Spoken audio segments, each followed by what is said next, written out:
Саламатсызбы Майрамбек агай? Саламатсызбы. Биринчиден куттуктайбыз. Рахмат. Жаңы жумуш ордуңузга отурушуңуз менен. Рахмат. Анан кече экөөбүз сүйлөшүп кеттик эле, интервью алган. Соц тармактарга Facebook, Instagram, Одноклассникиге Карал жайдын тургундарынан суроолоруңуздар болсо бериңиздер дедим эле. Ошол суроолорду да кошобуз. Анан өзүмдүн да жеке суроолорум болот. Анан башында кеңешип сүйлөшүп алайлы. Мүмкүн болушунча ачык, маек курайлы. Сөзсүз. Анан биринчи суроодан баштайын, биринчи өзүңүздү тааныштырып кетсеңиз, кайсы жактын кулуну болосуз, буга чейин кайсы кызматтарда иштегенсиз? Рахмат. Мен өзүм Ош областынын Караалжа районунун 1-Май айылынын тургуну болом. 1982 жылкы болом. Буга чейин орто мектепте 1-Май айылынан бүтүргөнмүн. Андан кийин Ош шаарында айыл чарба институтун бүтүрүп, Ош шаарында экономика менеджер тармагында 10 жыл ашык Ош шаарында иштедим. Андан кийин ар бир уул баланын ой максаты өзүнүн жерине, өзүнүн элине кызмат кылуу эмеспи? Ошонун негизинде ошондой жакшы ой тилектер менен Караалжа айыл өкмөтүндө Караалжа айылдык кеңешинин депутаты болуп шайланып, бул жерде иштедик. Андан кийин ушул насип буйрук экен, бул жерге ошо райондун акиминин биринчи орун басары болуп дайындалганыбызга мына 1 айдан өтүп калды. Азыр көпчүлүк жаш кадрларга суусап турган мезгилде келдиңиз да. Сиз коркпойсузбу мындай жаштардын ишеничин, үмүтүн актайын деп өзүңүзгө ишенесизби? Туура суроо. Бул жерде акимдин биринчи орун басары, бул дагы жоопкерчиликтүү жумуш, жоопкерчиликтүү кызмат. Албетте бул жаштардын суроо талабы, жаштардын мүдөөсү десек болот. Бирок жаш дейли десек, мен жаш деле эмесмин. 40ка чыгып калдык биз деле. Жаштардын үмүтүн артканга сөзсүз жаштар менен ар тараптуу бардык багытта иш алып барганга толук эшигибиз ачык. Бардык Караалжанын жаштары менен тыгыз иштешебиз деген жакшы ниеттерибиз бар. Каракулжа райондук мамлекеттик администрациянын башчысынын биринчи орун басары болуп дайындалдыңыз. Бул өзүңүз айткандай жооптуу жумуш, жоопкерчилик чоң. Сизге кимден сунуш түштү? Эл талап кылды, жаштар талап кылды? Кантип ушул жумуш орунга келдиңиз? Бул жумушка жалпысынан негизинен жаштар сунуш кылды. Эми өзүңүздөргө белгилүү болгондой мындай акыркы айларда өлкөбүздө чоң өзгөрүү болду. Мамлекетте өзгөрүү болбодубу? Ошонун негизинде жерлерде, областтарда, райондордо, шаарларда бардык ушу жаңы кадрлар келип, жаштар келип, жаңылануу менен толуктанып атканда, биздин Караалжанын жаштары дагы ошолордун көпчүлүк Кыргызстандын жалпы элдеринде эле ушу жаш кадрлар келсин, жаштар иштесин деген негизде жаштардын сунушу менен өкмөт премьер-министр өкмөт башчысы болуп турган Садыр Нуркожоевичтин буйругу менен дайындалдык. Жакшы. Келгениңизге эми 1 айдан бир аз өтүп калды. Сиз мекеме уюмдарды кыдырдыңыз, мен жолуктуңуз. Ушу мекеме уюмдардын ишмердүүлүгүнө, жетекчилерине кандай баа бердиңиз? Туура, негизинен биз толук кыдырып бүтүп маалымат алып бирок эми буга чейин деле мен депутат болуп бул жерде иштедим, бюджет комитетинде жүрдүк. Негизинен мекеме уюмдун ишмердүүлүгү бардыгын жалпылап алып кеткенде эми бардыгы эле начар деп айтсак болбойт. Иш жүрүп келген буга чейин, будан кийин деле иштеп иш жүрө берет. Бирок негизинен алганда мекеме уюмдун жетекчилери жалпы тейлөө тармагында бир аз көйгөйлөр бар. Эл тараптан, карапайым элдерден, карапайым элдер эми негизинен мекеме уюмда иштеген жетекчи болобу, кызматкер болобу, негизинен багы карапайым элдин мүдөөсүн, суроосун убагында, тез арада чечип берсе жакшы да. Ошо тейлөө тармагында бир аз мүчүлүштүктөр бар дедиңиз. Ошондой мага да көп адам кайрылат. Мисалы үчүн бир ишканага барса түшкү тамактанууга эртерээк кетип алышат. Анан түшкү тамактануудан кеч келишет, жумуш убагында өз ордуларында болбой калышат. Ушул жетекчилерге кандай бир эскертүү берип, ушундай бир иш-чара өткөрсөңүз болобу? Туура, бул эми өтө туура суроо. Буну жаштар эмес, негизинен Кара Булжа эли бүгүнкү күндө ушул суроого жооп издеп келишет. Райондун борборунан алыс жайгашкан айылдарыбыз бар. Алыстыгы мисалы 100 километрден келген тургундар, жарандар бар. Ошолор келгенде дагы тиешелүү тармакта толук жакшы тейлөө болбой, сиз айтып кеткендей абетке чыгып кетип, же болбосо ушундай күттүргөн учурлар көп. Бул жок деп айтсак көп, аябай эле көп. Ошого жоопкерчиликте толук ошол мамлекеттик кызматкер жетекчиси болобу, ошол жердеги адис болобу, карапайым элге толук ошол жакшы мамиле кылыш керек. Биринчи очередь ошо жакшы мамилесин жакшыртыш керек.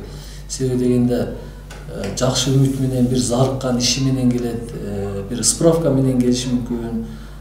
Например, ошол паспорт тармагын, ЗАГС тармагын көп айтып атышпайбы? Ушул жакта мүчүчүлүктөр көп. Эми бул нерсени 30 жылдан бери Кыргызстанда ушундай көйгөйлөр жаралып келген. Эми Кудай кааласа мына жакшы иштер алдыда, жакшы ниеттер менен келдик. Бардыгын түшүндүрүү жолу менен ынтымакташып, кеңешип, жакшы жолго Кудай кааласа салганга аракет кылабыз, салабыз. Ошо өзүңүз айткандай, эң көп арыз түшкөн тейлөө кызматына бул паспорт стол менен райондук ЗАГС. Элдер күндөп кезекте турушат. Өзүңүз эскертип кеткен алыс айылдардан келишет да бир күндө иши бүтпөйт. Алайпыдан келген адамдар ошол тармакты кандай кылсак ал жакта эмне же адис жетишпейби, кезек көп болгон себеби же кандай, эмнеге кезек күтүү көп кездешет да ушу паспорт стол менен райондук ЗАГС бөлүмүндө? Бизден паспорт менен ушу ЗАГСта бул жерде эми көпчүлүк адамдар ал жерде багы көлүк маселеси менен келет. Мисалы паспортту алмаштырганга, паспортторун жаңылаганга келгенге ал жерде адистер эми жетишпейт деп айтканга мен азырынча айта албайм, бирок мүчүчүлүктөр бар. Ал жерге биз эми паспорт столдо бул жерде жанагындай сон деп ачып атпайбы, башка региондордо ачылды. Биз ошондой тейлөө, калктуу тейлөө борборун ачышыбыз керек. Азыр биринчи учурда ошо калктуу тейлөө борборун ачуу зарыл да. Биз ал тарабынан акимибиз Нуралы Шекенович дагы паспорт столдун ошо жетекчисине кайрылды. Жакшы бир здание таап, ошол жерге тейлөө борборун тез аранын ичинде ачышыбыз керек да.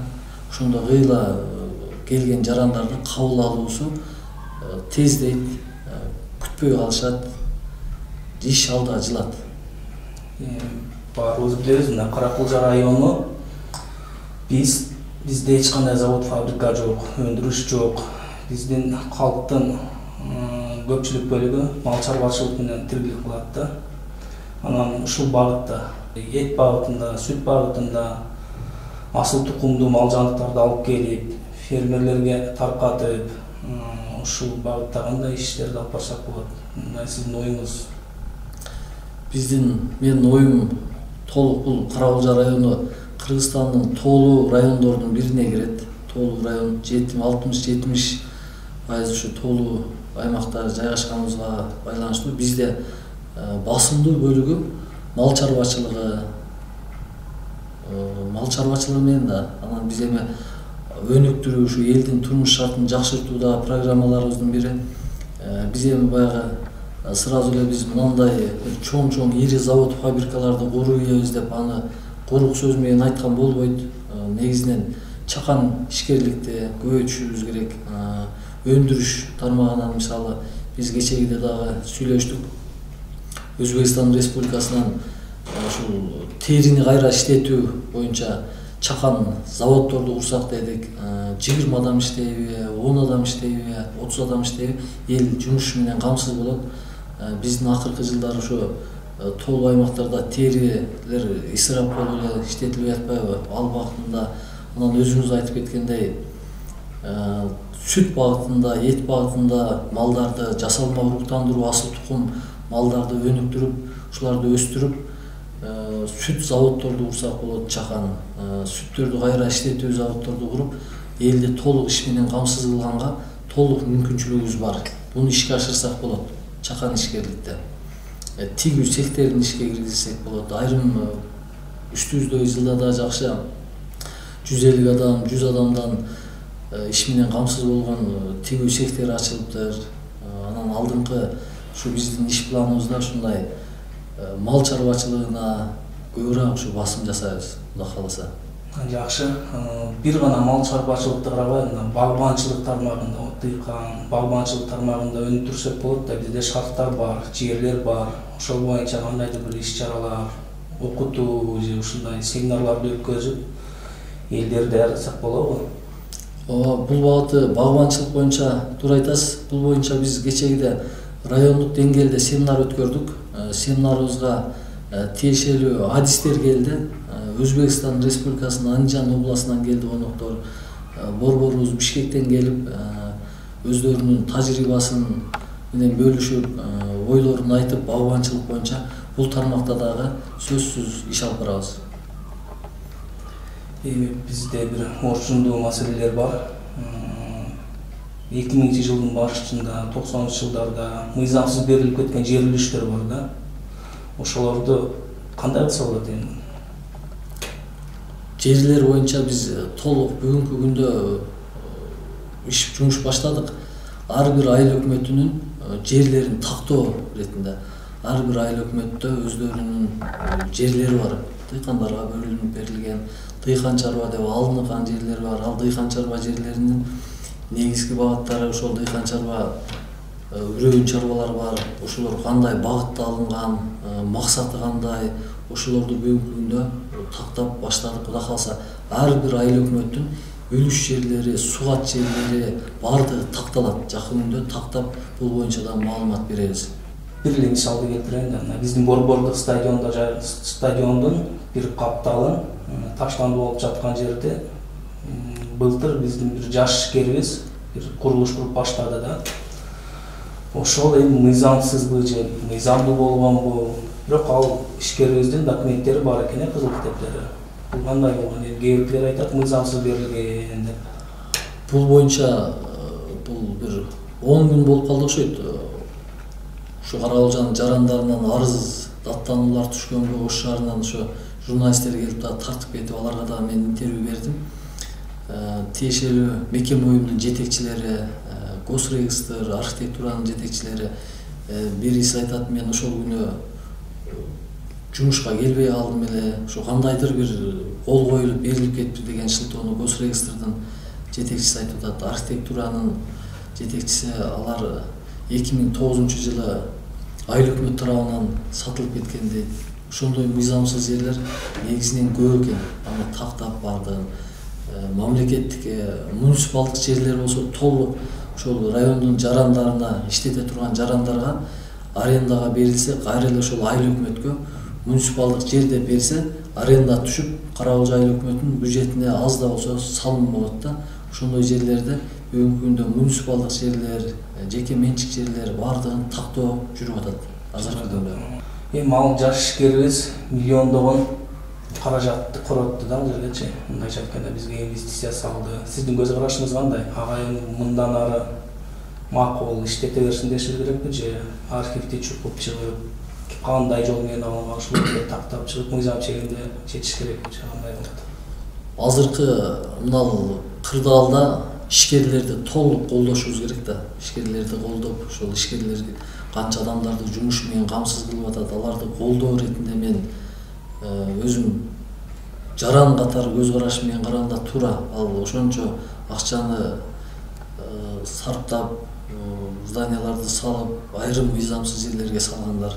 Эми бунун ал ишкердин ал жерде күнөөсү жок. Ал ишкер жакшы үмүт менен, жакшы ниет менен ушу Карабалжага аз да болсо салым кошом деген ниетти алган. Ошол учурда берген жетекчилер жооп бериш керек да, толук. Себеби дегенде ар бир жетекчи жумушка кирип атканда өзүнүн жоопкерчилигин мойнуна алат да. Мамлекеттик өзүнүн мыйзамдары бар да. Ошол жагына көңүл бурулбай калганбы, кандайдыр бир негизде берилип кетти. Бүгүнкү күндө бардык ошо мыйзамсыз берилген жерлер боюнча сиздер айтып кеткен багында башка жерлер да бар экен. Укук коргоо органдары териштирип атат. Бунун эми жыйынтыгын толук укук коргоо органдары жыйынтыктап алар жообун беришет. Биздин борбордук базар бул мамлекеттикби же жеке менчикпи? Борбордук базар боюнча бул жеке менчикке өтүп кеткенде бүгүнкү күндө райондо эң көйгөйлүү маселенин бири базар экен. Биз кечээ күнү мен өзүм дагы барып кыдырып көрүп келдик. Бардыгы мындай ордордунда эмес да. Эми азыр мына 21-кылымда базар дегенде бардык шарт менен болуш керек. Ал жерде тазалык, ошол жерге жакшы шарттарды түзүп берип базар кылса жакшы болот эле. Бул боюнча азыр биз сураштырсак базарды которуу боюнча маселе көтөрдүк. Бул жерде бир базарды ордун которуу боюнча автобазада жер бар экен. Ал жерде азыр толук иши бүтө элек, сотто экен иши. Анан сот процесси жүрүп аткан маалда биз алдын ала бир нерсе дешибиз кыйын. Эгер ошол бир тарафка чечилип калса, базарды толук ошол жака ишкерлер менен, бизнесмендер менен сүйлөшүп, базарды ошол жака жылдырып, иретке келтиребиз. Ошо сиз белгилеп кеткендей, борбордук базарда өрт коопсуздугу каралган эмес, тазалык маселеси өтө орчундуу. Анан жамгыр жааганда чалчык болуп, элдердин кыймылына аябай чоң тоскоол болот да. Ушуну базар которулгу чакты ошо жеке ишкерлер менен сүйлөшүп, канча адам болсо, бөлүнгөн болсо дагычы, ошо жеке ишкерлер менен сүйлөшүп, кандайдыр бир шарт түзүп бериле деп сиздер талап кыла аласыздарбы же мыйзам жол бербей бага? Ал боюнча азыр ретке келтирүү боюнча өзүңүз айтып кеткендей санитардык абалы тазалыгы, пожарный эми өрт коопсуздугу болгон учурларда пожарный ходдор деп коет, алары толук мыйзамга талапка жооп берет деп айткандан алысмын. Бул эми башында кыргызчылык болуп берилген, тааныш билиш болгон, ошондой болуп азыр бүгүнкү күндө абал оор. Ошондуктан сүйлөшөбүз, ошол жердин каза жетекчилери менен сүйлөшүп, оңдоп түзөө, иретке келтирүү боюнча сөзсүз иш алып барабыз, иш жүргүзөбүз ал боюнча. Катуураак эскертип койсоңуз ошону берип дегендей. Себеби көп арыз түшөт да, карапайым калктанчы ошо базар боюнча. Авто тыгындар дагы ал жерде бар экен. Ал жерде эми азыр жумушсуздукка байланыштуу көп жарандарыбыз такси кызматында жүрүшөт. Алар дагы жолдун бойлорун пробка кылып алган, башка жарандарга тоскоолдук жаратып атат. Ошол жерде дагы айыл өкмөттөр менен, Карабалжы айыл өкмөтү менен сүйлөшүп, ошол жерде жеке менчик муниципалдык автостоянка кылып берсек, бир ретке келет. Кудай буйрса Аллах. Жакында өзүңүз билесиз, шайлоо, референдум, чоң тандоо кыргыз элинде болгону турат. Анан жыл жаңырышы менен эле менин кабарым бар. Биздин райондо улак өткөзүлөт экен. 2-3 январгача улак өткөзүлөт экен. Шайлоо астында ушундай иш-чаралар өтүп, кандайдыр бир агитация жүрүп калчу эле. Улак менен шайлоонун тиешеси жокпу? Ошол суроомда анча-мынча жарандардан да келип атат. Жок, шайлоого эч кандай бул улактын тиешеси жок. Себеби дегенде биз шайлоого мамлекеттик кызматкерлер биз аралашканга биздин укугубуз жок. Шайлоо өнөктүгү өз жолунда жүрө берет. Ал бул улак боюнча айтып кетсем, улак негизинен акыркы жылдары Карабалжа районунда мен билгенден будан көп жыл башта, мисалы Ош үчүндө ошол жылдары Көкбөрү оюну боюнча райондо күчтүү команда болгон. Күчтүү команда болуп, республикалык деңгээлде сборный командада, курама командада ойногон да. Кийинки соңку жылдары кандайдыр бир негизде ушул иш-чара уланбай кетти да.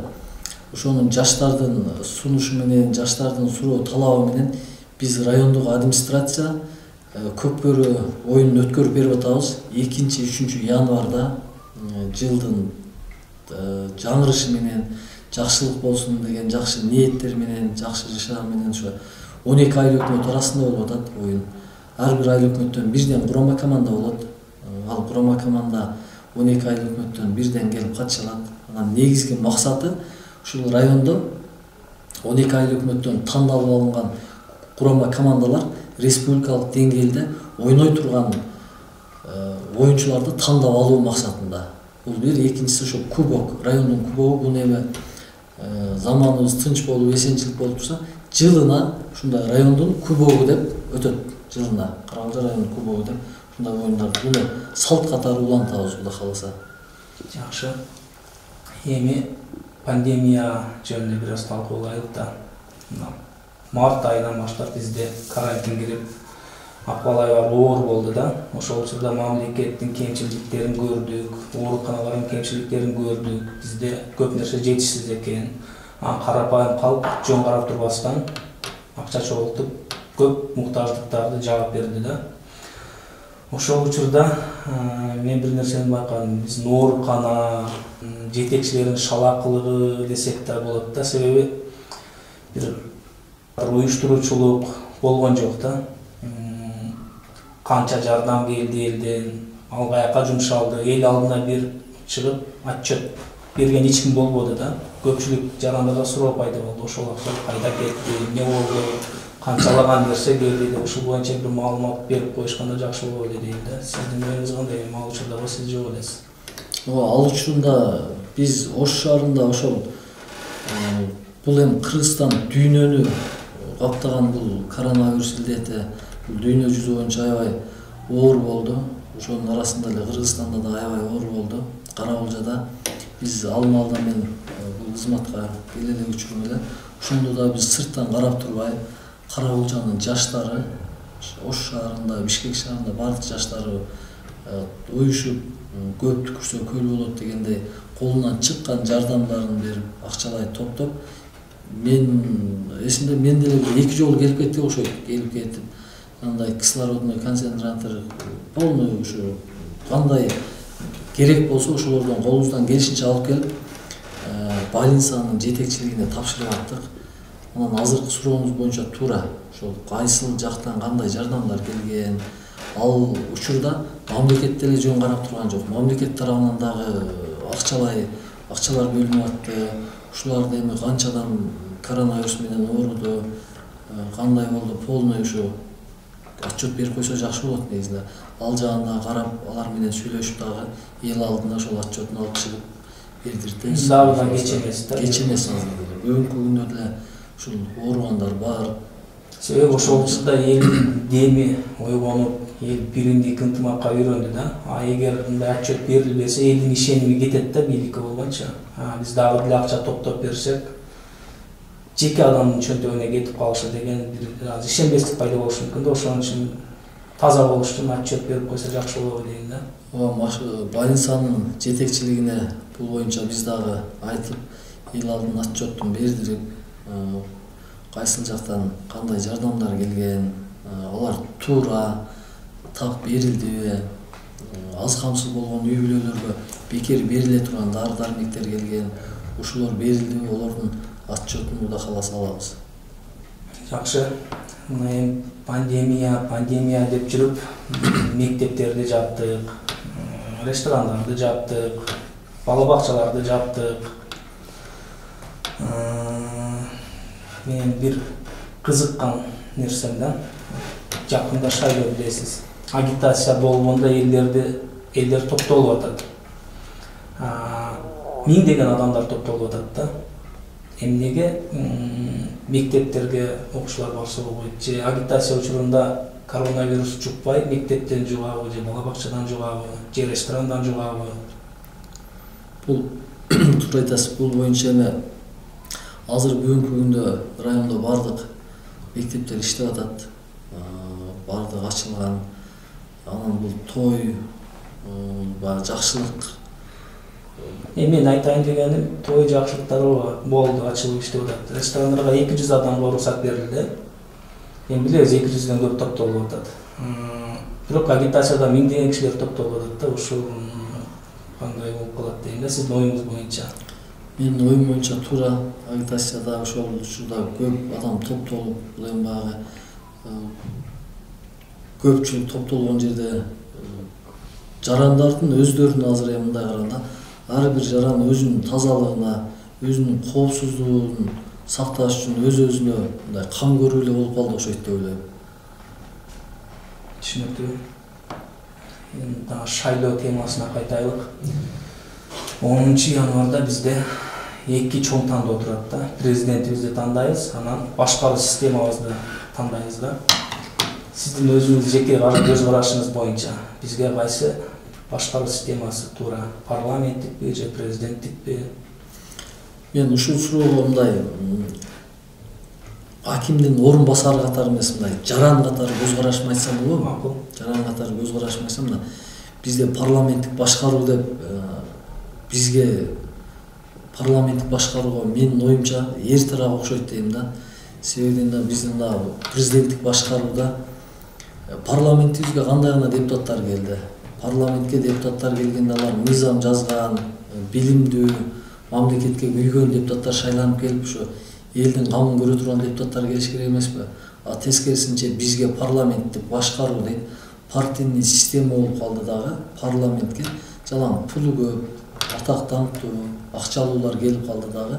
Алар мыйзам жазышты билбей, эми бардык депутат мыйзам жаза албайт дештен алсын, бирок көпчүлүк депутаттар, жогорку кеңештин депутаттары бизнесин коргош үчүн, өзүнүн жеке кызыкчылыгы үчүн, тууган уругун, тааныштарын иштерге, жумуштарга тартыш үчүн депутат болгон акыркы күндөр мода болуп кетпедиби?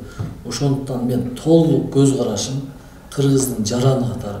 Биз азыр президенттик башкарууда жашаганыбыз жакшы. Президенттик башкарууда жашап, мамлекетибиз мына өзүбүздүн эле мына кошуна мамлекеттерибиз, Өзбекстанды алалы, мен ал жактан да көп маалыматым бар. Казакстанды президенттик башкаруу жакшы, кандай өнүккөн, жакшы жетишкендиктерге жетип атат. Кыргызстан көп нерседен аркада калдык азыр. Бүгүнкү күндө ошон үчүн мен эртеңки сиз айткан суроого шайлоо боюнча толук президенттик башкарууга өтсөк деген ушу ниетим бар да. Дагы бир өтө ошондой суроо. Биз баарыбыз билебиз, шайлоо учурунда административдик ресурс аябай колдонулат да. Муну баарыбыз айтып жүрөбүз, билебиз. Азыр сиз замаким болуп отурасыз. Жогору жактан сизге эч кандай буйрук келбей эле турабы, кандайдыр бир кандидатты колдоп кой же ушуга добуш топтогула деп. Бүгүнкү күндө толук андай кечээки шайлоо ошону көргөзбөдү элдерге. Жанагы административдик ресурсту колдонгондо кандай болот деген шайлоо эми элдер баары түшүнүп калды бүгүнкү күндө.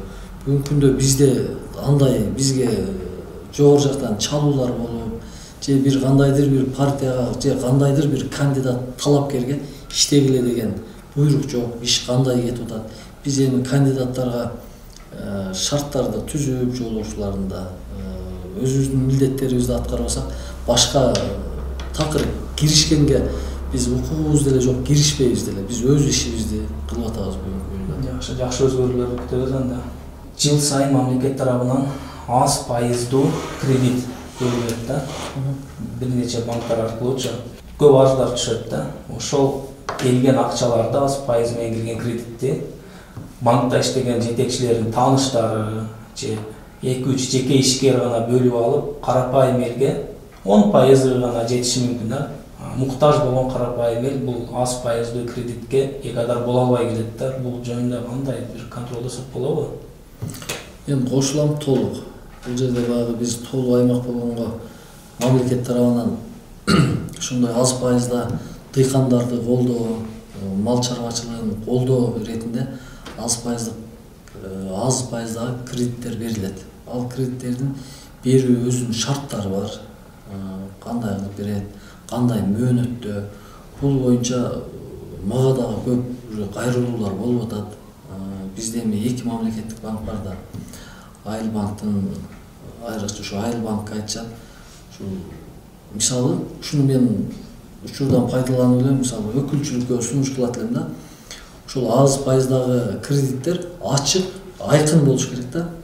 Например, ошо канча суммада келсе, ошону 2021-жылы канча адам алды, кандай багытта алды.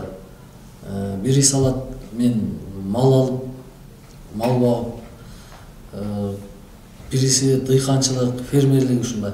Ошону так маалыматын бериш керек. Мисалы 2021-2020 мынанча адамга кредит бердик. Мындай деген шарттар менен. Бизде тилекке каршы андай эмес экен.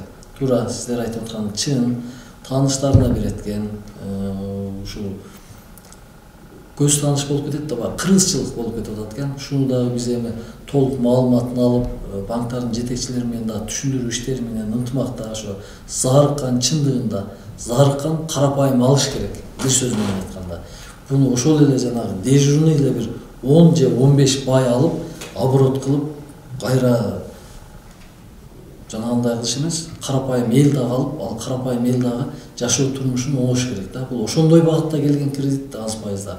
Ошону толук биз көзөмөлгө алабыз. Мен дагы өзүм толук кызыктармын ошол жакка, ошо карапайым элдин алганына мен дагы кызыктармын да. Туура айтасыз. Бирок суроо мындай болуп атат да. Ошол банктарга сиздер ушу айткан ачык болсун, жарыялагыла, баары ачык болсун деп сунуш гана бере аласызбы же мыйзам чегинде талап коюп, алар сизди укканга кандайдыр бир жолу барбы же бул жөн эле сунуш катары гана айтылабы? Биз эми райондун жетекчилери катары толук сунуш бере алабыз. Сунуш берип, канчадан алганын полный контролдой алабыз. Келечек жаштарда, келечек жаштардын колунда деген сөздү аябай көп угабыз да.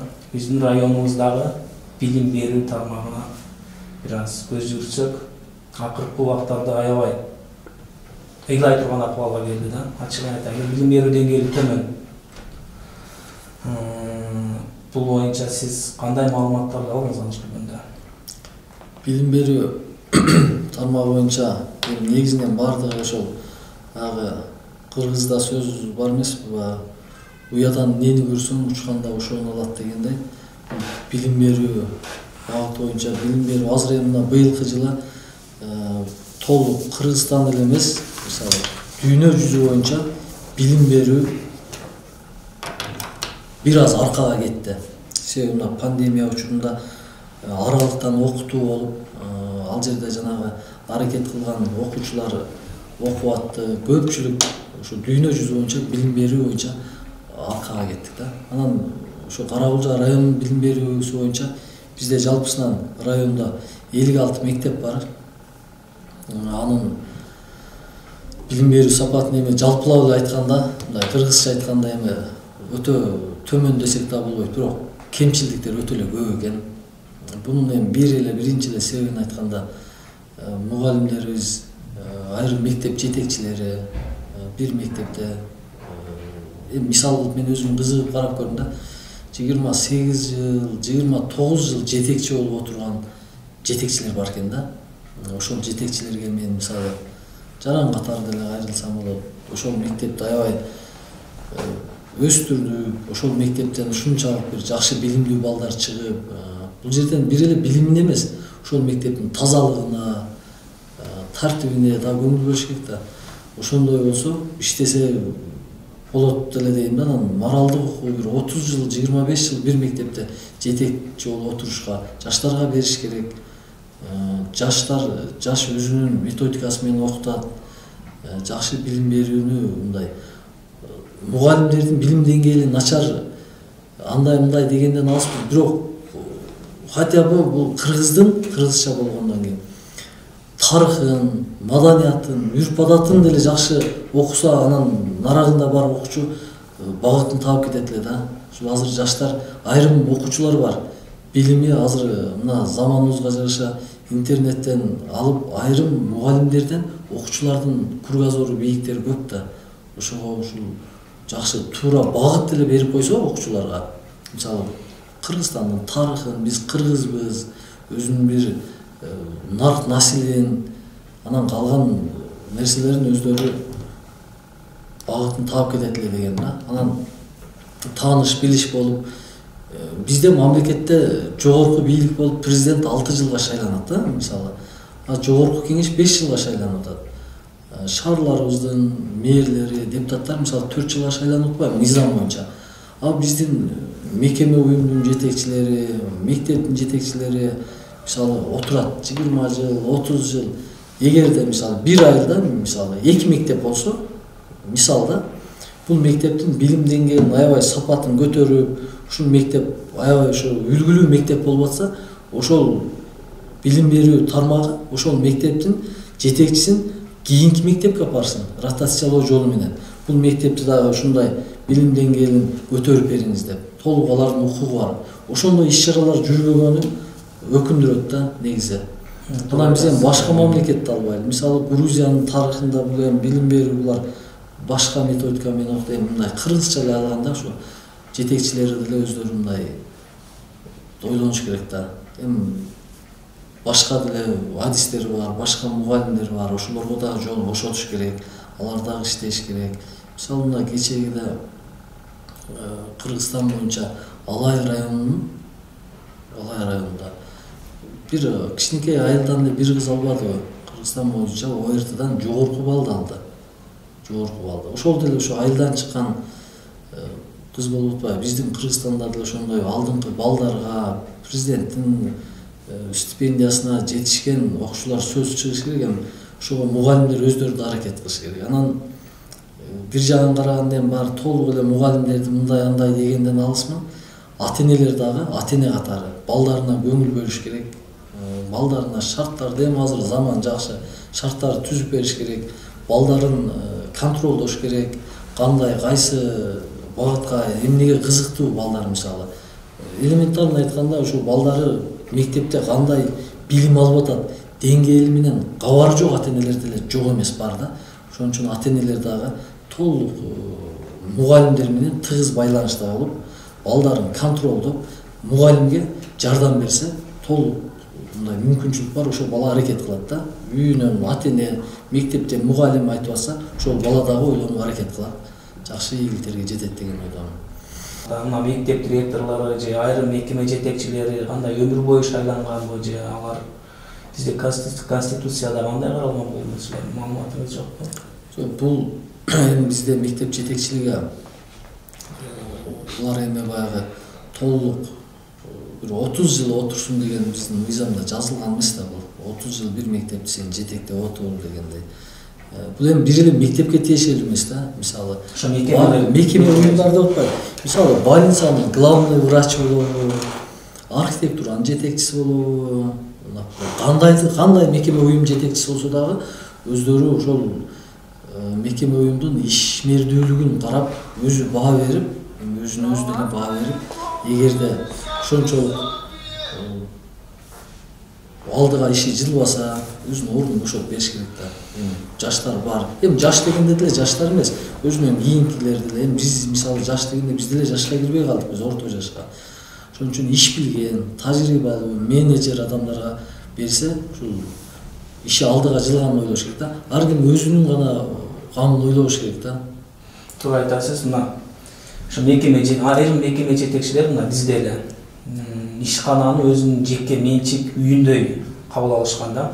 Өзүнө жаккан адамдарды ишке алып, жакпагандарына кысым көргөзүп, жумуштан кетүүгө аргасыз болуп, ушундай окуялар болуп жатат да, көп кездешип атат. Ошон үчүн буну кантип мыйзам чегинде бир контролдоштуу, көзөмөлдөштүү жолу барбы? Же жөн гана сунуш берип кое алабызбы? Жок, бул толук мүмкүнчүлүк бар, себеби эми мисал кылып айтып кетпейли, баягы айрым жашы өтүп калган 15 жыл, 20 жыл болуп иштеген айрым жетекчилер сөзсүз түрдө эми терс пикир айтышы мүмкүн. Райондук мамлекеттик администрациясынын башчысы ар бир мекеме уюмдун өздөрүнүн министрлиги болобу, өздөрүнүн жетекчилерине сунуш бере алат. Коллегада карап, мисалы, ишине толук канааттанбайбы, сунуш бере алат. Мисалы бир немени мен мисал кылсам, мынал мекеме уюмунун жетекчиси менен биз толук иштеше албайбыз. Бунун өзүнүн ошол коллективи деле бул жетекчиге мындай канааттанбай калыптыр ишине деген сунуштар менен, министрлер менен сунуш берип алмаштырса болот. Толук. Демек мүмкүнчүлүк бар экен. Мүмкүнчүлүк бар. Ушул маселени да бир карап койсоңуздар. Сөзсүз, буну сөзсүз караш керек. Себеби дегенде азыр бардык эле жерде ошол көйгөй экен. Мынал мекеме уюмда мынал жетекчи отурат. Ал ошол тууганын, ал таанышын, бармак басты, көз кысты болуп эле тааныш тамыры менен иштеп келатпайбы. Эми биз жаңыланышыбыз керек да, жаңылануу келатат. Адамдардын анча-мынчасын көңүлүнө карабашыбыз керек.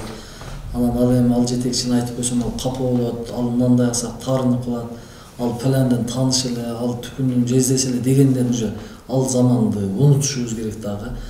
Ачык айтып эле урматтуу ушундай жетекчинин атын айтып, сиз эми бошотуп бериңиз, кийинки кадрларда иштесин, мамлекеттин ишин кичине алдыга жылдырсын деген маанайда айтыш керек. Эми жаман көрөт, капа болот деген менен өзүбүздү аяй берсек дагы ошол көрүнүш болуп кете берет да. Ошон үчүн толук буга мен дагы кызыктармын ушул жетекчилер боюнча. Жакшы. Былтыр бизде бир жакшы иш-чара башталды эле да.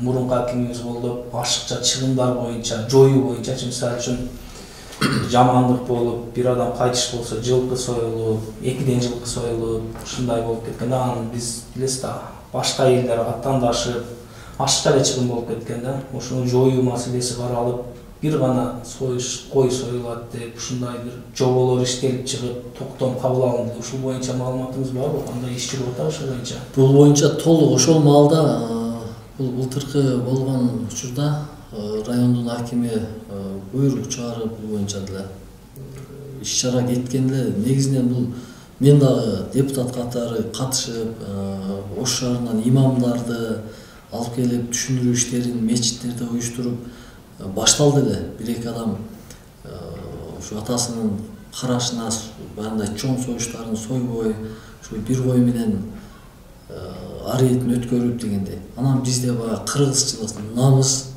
келип эле мындай курнамыздыкы калдырып, бул ишке ашпай келет да. Анан буну ошол пример кылып, мисалы, ушул колунда бар, бай жашаган адамдар өздөрүн пример кылып, мына мен ушундай болдум, Кудай сактасын жамандыктан. Ушундай деп ошолор үлгү көргөзүп берсе, жетекчилер, допустим, ошондо бир карапайым эл дагы ынанат эле да. Анан келип эле бир карапайым 2 үй бирөөнүн ата энеси өлсө, ого сойдурбай коюп, анан кайра эле пулу бар, жакшы жашаган адамдар каалаганын кылып союп атса, бул толук ватандаш болот, курнамыстык менен буну азыр толук бир нерсе деш кыйын болуп атат да. Ошого чоңдор өздөрү үлгү көргөзүп бериш керек да. Чыгымды азайтуу боюнчачы. Мына кечээ эле айтып атпайбы, мына интернет булактарында жүрөт, айрым чиновниктерибиз, айрым байларыбыз мындай пандемия болуп атса, миңдеген адамдарды чакырып той берип, канчалаган машиналар менен приздер деп ушундай айрым адамдар 1 килограмм эт алып жей албаган үй бүлөлөр бар да. Конечно, ошол тойду көргөндөн кийин кандай көз карашта болот. Жакшы, туура айтасыз. Эми биздин район дотацияда турабыз да, биз өзүбүзчө. Салык кызматынын ишкерлерине да бир баа берсек, бир мисалды гана айтайын да. Мисалы үчүн бизде 4-5 ресторан бар да. Алар эми салык төккөнү келгенде бир айда 5 той болгон болсо, декларацияга деген же салыкка төккөнү келгенде бир айда 1 той болду, 600 адам эмес, 150 же 200 адам келди деп төгүшөт да. Буну кандай контролдоп же рейд жүргүзүп бир көзөмөлдөсөк болот. Бир гана ресторан эмес, башка ишканаларда салык толук түшүш үчүн. Салык эми жергиликтүү бюджетке салык толук түшүш үчүн биздин Каракулча районунда ошо биздин бюджетибиз 152 миллион бюджетибиз. Анын 52% жергиликтүү бюджеттен муну биз дотацияда турабыз. 47% дотацияда турган аймак болобуз. Ошого ишкерлер азыр сиз айтып кеткендей салыктын жыйымдары, салык жыйноо боюнча туура бизде карапайым бир кому иштеткен деп коелу, мисалы, ошолордун салыктары айма-ай төлөнөт. Алардан эч кандай пропускать этпей төлөнөт да. Анан ушу чоң-чоң ресторандарды, АЗСтерди, заправкаларды, мисалы, чоң-чоң соода түйүндөрдү, кафе, ресторандар дегендейлердин толук салыгын көзөмөлдөгөнгө мен өзүм да кызыктармын. Буну Кудай кааласам да азыр эми жыл жыйынтыгы болуп, көп мекеме уюмдардын баягы отчеттору болуп, убакыт болуп атат. Жыл жаңырары менен ар бир чоң-чоң ресторандарга барып, рейд болсо рейд кылып, жашына хронометраж кылып, текшерип дегенде иш алып барабыз. Буга сөзсүз мен өзүм дагы жеке кызыктармын да буга. Жакшы. Мына бизде эми биз дотацияда отурабыз, бюджетте акча жок дей бербестен инвестиция издеп жаштар менен иш алып барып, жаш ишкерлер менен иш алып баруу боюнча бир кандайдыр бир иш пландарыңыз барбы? Ооба, бул эми баягы бизде көп ушундай болуп калбадык ба? Баягы мамлекет кылат, мамлекет эмне кылды, анан мамлекет бизге кандай дегендей кылбай, ошо сиз өзүңүз жогоруда айтып кеткендей, мен мамлекетке эмне кылдым, мен мамлекетке кандай салымымды коштум деген патриоттук сезим менен жашап, ушундай ишкерликтерди кылып, мисалы инвестиция тартып, эми бизде көп инвестиция десе көп эле ушул чет мамлекеттерден тартып келип мындай деп. Биздин ички инвестиция, мисалы канчалаган ишкерлерибиз бар. Ошолор менен макулдашып, жаштар менен, бизнесмендер менен макулдашып районубузга, мисалы бир чоң ишкерибиз келип бир завод курса, мисалы чакан, дагы бир ишкерибиз келип ал дагы бир жакшы мисалы нерселерди курса, ошол дагы толук ички инвестиция болуп эсептелет. Ошолор менен толук иштешебиз. Жана мен жогоруда айткандай, биз жаштар менен, бизнесмендер менен, идеясы бар, ушундай сунуш берген адамдардын бардыгы менен иштешебиз. Эми бул райондун жетекчиси болуп бул жерге келгенден кийин биз акимибиз Нуралы Шекенович экөөбүз бардык жаштарга кайсы тараптан болсо биз ошолор менен иштешибиз керек. Анан эми баягы кыскача айтканда эми кабинетте мынтип кабинет карап отуруш максат эмес да. Чыгып элдер менен ар бир адамдын оюн, багбан болсо багбандын оюн угабыз, дыйкан болсо дыйкандын, бизнесмен болсо бизнесмендин, ишкер болсо бардыгынын оюн угуп, максатыбыз Кара-Кулжа районунда ушу элдин жашоо турмушун жакшыртып, жумуш менен камсыз кылып, тейлөө тармактарын жакшыртып, ушу жакшы жака аракет кылышыбыз керек да. Ошо боюнча бир мисал келтирип кетейин. Бизде районубуздагы Борбордо парк дейбиз, мына библиотеканын артында барбы? Ошол жер арендага берилген экен да, бир ишкер дейбизби кимге, менин толук маалыматым жок, арендага берилген экен, ал жерде парк ачам, балдар эс алуучу, жай кылам депчи. Канча жылдан бери өзгөрүү жок да. Бирок менин маалыматым боюнча дагы башка жаш ишкерлер бар да, бизге берсе биз баштайт элек, иштейт элек дегенчи. Эгер мурунку алып, иштете албаган адамдан алып, кайра башка адамга арендага берсе болобу? Иштетем деген мурунку адам иштетпей де турат да. Ооба. Ушул боюнча, парк боюнча мен ушул бүгүн эртең менен Кара-Кулжа айыл өкмөтүнө тапшырма бердим. Ушул парктын документтерин толук, ким арендага алды, ким тараптан берилди, келишим түзүлгөндө эки тараптуу келишим түзүлөт да, муниципалдык жерлерчи. Ошол кандай критерийлер менен, анан бунун бир жактуу жери бар. Ушул эгерде ал ишкер паркты алып атканда, ошол айткан нерселерин кыла албаса, бир тараптуу айыл өкмөт тарабынан бул келишим толук бузулат да, бузуп кайра жаңы ишкерге бергенге толук укугубуз бар да. Буну айыл өкмөттүн, жергиликтүү кеңештин депутаттары менен чечип, жакшы ишкер болсо, райондун ушу өөнү өсүшүнө салымын кошуп иштейм деген ишкер болсо, биз ал ишкер менен сүйлөшүп, ал жагын карайбыз. Жакшы, анда демек бир кандайдыр бир жаш ишкерлер өздөрүнүн идеясы менен келип, мага мына жерди арендага бериңиздер, мен бул жерге мындай нерсе салам деп идеялар менен келсе, сиздин эшик ачык да. Документ маселеси боюнча, кагаз маселеси боюнча колдоо болот да сиз тараптан. Сөзсүз, биз тараптан эми азыр жер маселеси боюнча эми баягы бош жерлер толук биз тактап бүтө элекпиз. Кайсыл жерде муниципалдык жерлер бар, кайсыл жерде. Бирок ишкерлерди толук документ жагынан, райондук администрация жактан кандай колдоо болсо, толук биз көмөк көргөзүп жардам беребиз ишкерлерге. Жакшы. Эми соц тармактан келген айрым жарандарыбыз суроо берди, ошолордон берсең, таза суу боюнча сурап жатат. Таза суу маселеси качан чечилет дейт? Мен билишимче көп эле жерде чечилди, саналуу гана жерде калгандыр. Таза суу маселеси боюнча бул бизге чейин дагы көтөрүлүп келген маселе, бирок бүгүнкү күндө районубузда дээрлик көп айылдар таза суу менен камсыз болуп калды. Эми жок, таза суу жок жерлери сөзсүз кийинки жылдан бул таза суу маселеси да чечилет. Бул маселеси Кыргызстан боюнча таза суу маселеси толук жакынкы жылдарда чечилип калат Кудай буйрса.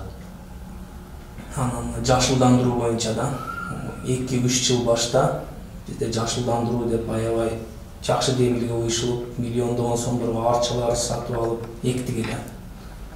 Ошолор сугарылбайбыз барына көпчүлүгү куурап калды да. Сизден сурап атышат, жашылдандыруу боюнча кандай планы бар же бул жаңы акимибиз дагы жашылдандырууну уюштуруп коюп, сугарылбай кайра эле куурап калабы депчи, ошол боюнча кандай оюңуз бар? Жашылдандыруу тазалык деген бул мындай да, тазалык бул ыймандын жарымы деп коет. Эми тазалыкты жашылдандыруу боюнча сөзсүз бул эми баягы буга чейин азыр суроо берип атпайсызбы, келген, арча эгилген, сугарылбай куурап калган туура.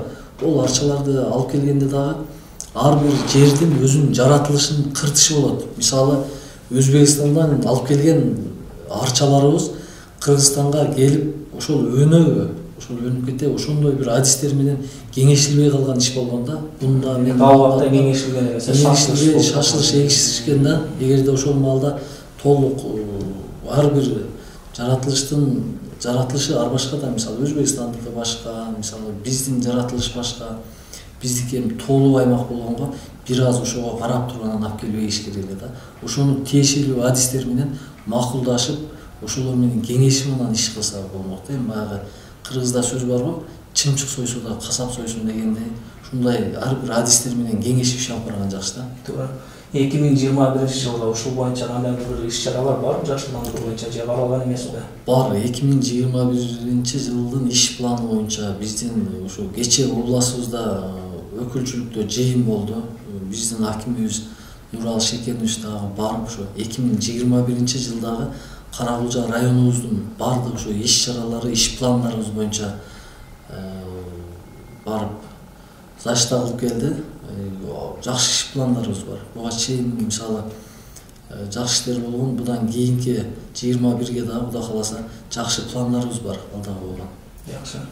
Дагы бир кызыктуу суроо келиптир. Өзгөн Каракулча жолун талапка толук жооп бере турган оңдогонго иш планы бар экенин эми сизге тиешеси барбы жокпу? Эми бул Өзгөн Мырзаке, мен жаран катары айтсам, Өзгөн Мырзаке Каракулча деп атабы. Өзгөн Мырзаке Каракулча мамлекеттик деңгээлде чечиле турган маселе, туура. Мен жаран катары туура мында бирок талапка өтө эле жооп бербейт дегенден алысмын азыр. Жакшы, бирок буну учуру келгенде мамлекеттик ушу өзүнүн жолдор министрлигине сунуш бергенге толук биз сунуш бере алабыз. Анан мамлекеттик деңгээлде чечилет дем бул маселелер, ички жолдор эмес. Дагы бир эжекеби сураптыр. Лайтала айылынын тургуну экен. Лайталага таксилер 30 сомдон экен да. Анан жакынкы убакыттан бери 40 сом болуп калыптыр. Ушуну көзөмөлдөп бере алабы, бул боюнча кандай жооп бере аласыз? Туура, бул эми жол акысы боюнча эми жакынкы күндө 30 сом эле, азыр 40 сом болуп калды да. Туура. Эми 30 сом болсо анан сразу эле 40 сомго көтөрүлүп болсо, карапайым эл үчүн бир 10 сом да бул өтө чоң акча. 10 сом күнү келгенде биз студент кезибизде акчаны кылып болсо маршруткада чыга албайсың да. Бул азыр бензин арзан, күйүүчү май арзан болгонуна байланыштуу негизинен бул жактарга биздин пландарыбыз бар, ушул айылдарга маршруттук каттамдарды жүргүзсөк деген. Эгерде бул азыр 40 сом деп атпайбы, маршруттук каттамдарды жүргүзсөк 20 сом болуп калышы мүмкүн да, мисалы. Анан азыркы бул эжекенин суроосу боюнча толук биз көзөмөлдөп ал жергиликтүү ошо таксисттер менен иш жүргүзөбүз. Бир гана туура айтасыз. Бир гана жол деле эмес, эми бул жерде базарда бизде анча пандемия учурунда ундай аябай кымбат кошук сатышты. Ушундай көзөмөл жүргүзгөн органдар бизде бар да, ошол боюнча айына бир жолу же 2 жолу рейд жүргүзүп бааларды көзөмөлдөп турса болобу? Бул боюнча толук болот. Эми ар бир нерсенин көзөмөлдөй турган нерсе бар да, антимонополия деген служба бар да. Антимонополия булардын сеналарын толук көзөмөлдөш керек. Эгерде ошол жерде ошол ундун баасын, ун эле менен кошо май да кымбаттабады, майдын сеналарын кымбаттаган фактыларын тактап, булар менен толук финполиция иш алып барыш керек. Финполиция иш алып барып, булар менен өз сенасында сатып, көзөмөлдөсө толук болот. Кандай болбойт, болот булардычы. Дагы бир эжекке сурап жатат, мал уурулук боюнча кандай иш-чараларды өткөзөт, кандай ою бар дейт. Кантип токтотсок болот, кандай аракеттер жасайт дейт.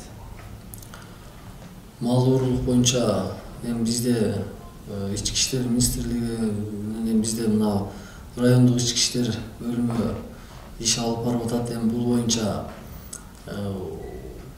кармалган ошо мал уурдаган жаранды толук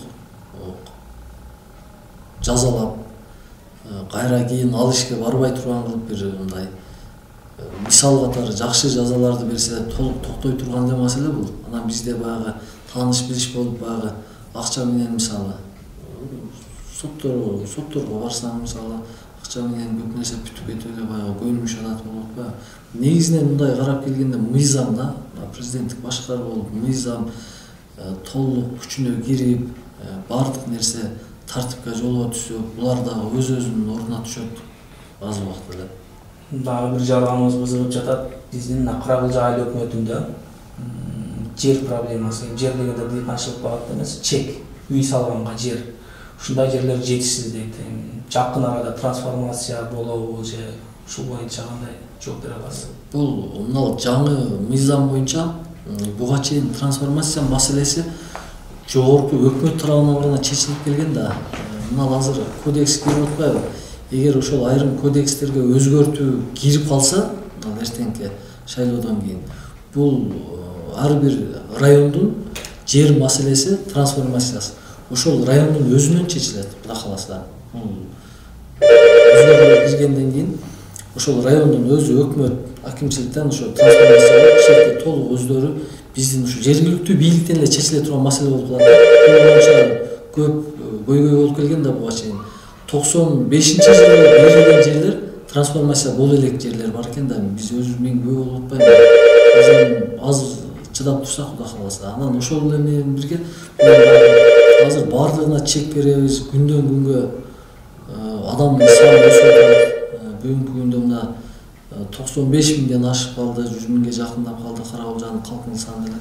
Эми биз көп кабаттуу үйлөрдү салганга ошол жагында караштырып атабыз да, ишкерлер менен сүйлөшүп, районубуздун центрине, мисалы жакынкы ошо айыл өкмөттө көп кабаттуу үй салган ишкерлер болсо, бизге эми көп кабаттуу болгондо эле бир 10 кабат эмес, мисалы бир 2 кабаттуу, 4 кабаттуу үйлөрдү салсак, биринчи учурда Кудай кааласа ошо канализация маселесин чечип алсак, суу маселеси акырындап чечилип атат. Бул көп кабаттуу салынып калса, ушул чек маселеси да толук чечилип калат эле. Айтасыз, дагы бир жарганыбыз бызыгып жатат. Мына базарда, ашканаларда, же соода саттык жайларында санитардык нормалар сакталган эмес дейт. Ашканаларда көбүнчө санитардык книжкасы жок дейт. Ушундай бир көзөмөлдөп койсоңуз деп сизден сураныптыр да. Санитардык абал боюнча туура суроо. Бүгүнкү күндө кечээ мен алар менен да сүйлөштүк. Врачын чакырдык. Врачты ал 78 общий алганда ресторан, кафе, столовойлор бар дейт. Ошолордун ар биринин ошол жерде иштеген повар деп коебузбу, официантка, тейлөөчүлөр да жалпылап айтканда. Ошолор санкнижка алыш керек. Толук медсмотрдан өтүш керек. Санкнижкасы менен талапка жоопкердей болуп, жооп бергидей болуп иштеш керек да. Анан эми алар санкнижканы алып коюп эле баягы иш алып кете беришти эмес, ошол жерден ашкананын ичи. Ал жерден эми адамдар тамактанып атпайбы? Ал жердин ичи талапка жооп бере. Мисалы эми биздин Карагылжада канализация маселеси бар да, канализациясы жок, ошону кандай септик кылышканбы, кухнялары, тамак даярдаган жерлер толук талапка жооп бере.